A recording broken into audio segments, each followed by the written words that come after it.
नमस्कार। आइए जानते हैं हम महाराजा अग्रसेन की जीवनी और उनसे जुड़े इतिहास के बारे में।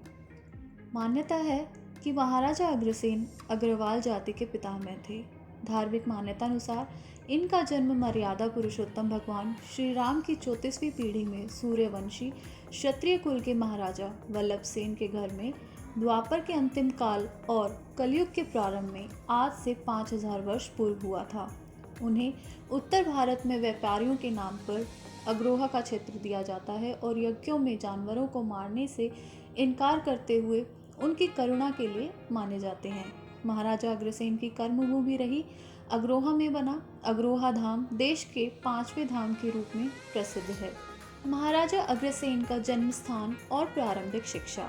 महाराजा अग्रसेन जी का जन्म अश्विन शुक्ल प्रतिपदा को हुआ, जिसे अग्रसेन जयंती के रूप में मनाया जाता है। महाराजा अग्रसेन का जन्म लगभग 5000 वर्ष पूर्व प्रतापनगर के राजा वल्लभ के यहाँ सूर्यवंशी क्षत्रिय कुल में हुआ था।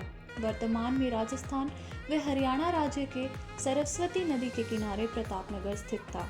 राजा वल्लभ के अग्रसेन और सूरसेन नामक 2 पुत्र हुए। अग्रसेन महाराज वल्लभ के ज्येष्ठ पुत्र थे। उनकी माता का नाम भगवती था। महाराजा अग्रसेन के जन्म के समय गर्ग ऋषि ने महाराजा वल्लभ से कहा था कि यह बहुत बड़ा राजा बनेगा।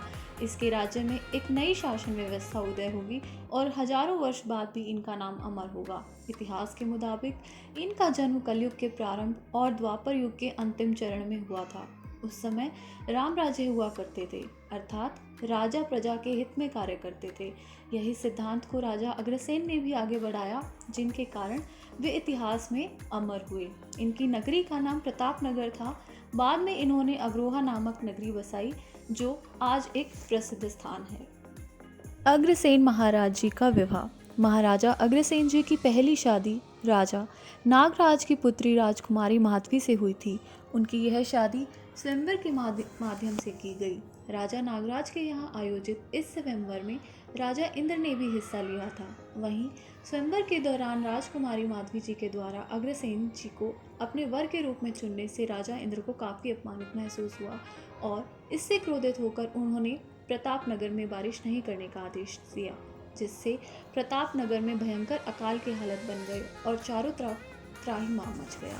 प्रजा भूख प्यास से तड़पने लगी, जिसे देखकर महाराजा अग्रसेन और उनके भाई शूरसेन ने अपने प्रतापी और दिव्य शक्तियों से राजा इंद्र से घमासान युद्ध कर अपने राज्य प्रतापनगर को भयंकर अकाल जैसे महासंकट से उबारने का फैसला लिया। वहीं इस युद्ध में महाराजा अग्रसेन का पलड़ा भारी था, लेकिन महाराजा अग्रसेन की विजय सुनिश्चित होने के बावजूद भी देवताओं ने नारद मुनि के साथ मिलकर महाराजा अग्रसेन और इंद्र के बीच सुलह करवा दी। लेकिन इसके बावजूद भी प्रतापनगर की जनता की मुसीबतें कम होने का नाम नहीं ले रही थी।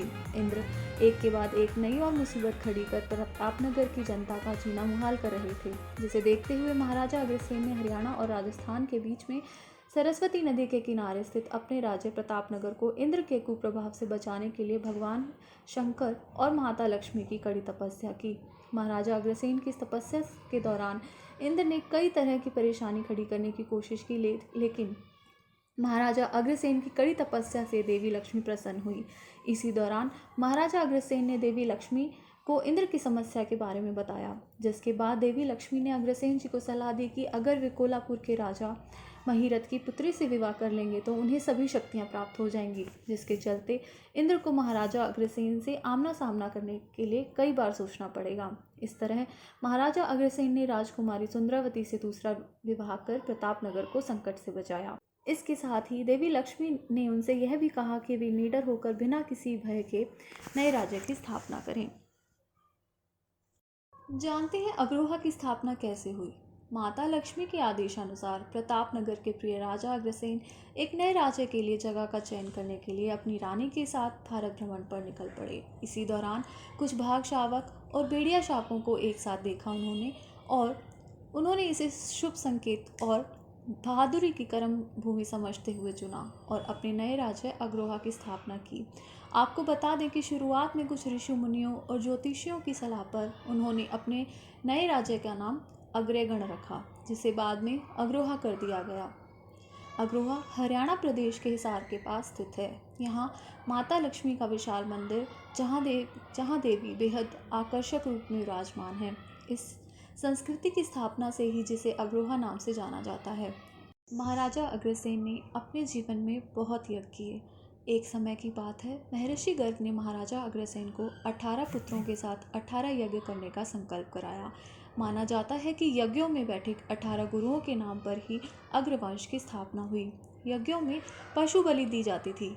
प्रथम यज्ञ के पुरोहित स्वयं गर्ग ऋषि बने। राजकुमार विभु को दीक्षित कर उन्हें गर्ग गोत्र से मंत्रित किया। इसी प्रकार दूसरा यज्ञ घोबिल ऋषि ने करवाया और द्वितीय पुत्र को गोयल गोत्र दिया। तीसरा यज्ञ गौतम ऋषि ने गोयन गोत्र धारण करवाया। चौथे में वत्स ऋषि ने बंसल गोत्र, पांचवें में कौशिक ऋषि ने कंसल गोत्र, छठे शांडिल्य ऋषि ने सिंघल गोत्र, सातवें में मंगल ऋषि ने मंगल गोत्र, आठवें में जैमिन ने जिंदल गोत्र, नवें में तांडेर ऋषि ने तिंगल गोत्र, 10वें में औरव ऋषि ने एरन गोत्र, 11वें में धौम्य ऋषि ने धारण गोत्र, 12वें में मुद्गल ऋषि ने मंदल गोत्र, 13वें में वशिष्ठ ऋषि ने बिंदल गोत्र, 14वें में मैत्रेय ऋषि ने मित्तल गोत्र, 15वें कश्यप ऋषि ने कुच्छल गोत्र दिया। और ऐसा करके 17 यज्ञ पूर्ण हो चुके थे। जिस समय 18वें यज्ञ में जीवित पशुओं की बलि दी जा रही थी, महाराजा अग्रसेन को उस दृश्य को देखकर बहुत घृणा उत्पन्न हुई।